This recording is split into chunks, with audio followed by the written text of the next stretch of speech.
Hello guys, এটা হচ্ছে সূর্য অস্ত যাওয়া সময়। দেখো অপরূপ দেখাচ্ছে, খুব সুন্দর গাইস। তোমরা মনে হয় এরকম কোনো দিন দেখেছো কি আমরা জানি না, কিন্তু আমাদের এখানে এটা প্রতিদিন হয়।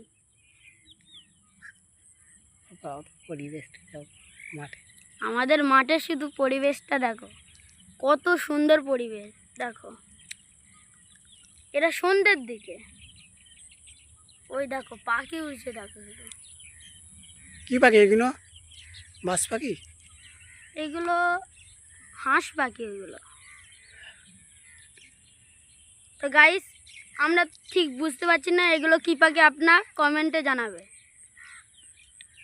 পরিবেশটা কেমন লাগছে একটু সবাইকে সাথে শেয়ার করে আমাদের পরিবেশটা কেমন দেখাচ্ছে এটাও কমেন্ট করবেন এবং একটু শেয়ার করে দেবে। ভাই এত কষ্ট করে আমরা ভিডিও বানাই, লাইক কমেন্ট শেয়ার করবে না, তা কখনো হয়? তো গাইস, আমি কথা বলছিলাম এতক্ষণ। ছোট্ট বাচ্চা, আমরা একটা ছোট্ট বাচ্চা অনেক কষ্ট করে ভিডিও বানাই। আপনারা প্লিজ লাইক সাবস্ক্রাইব করবে।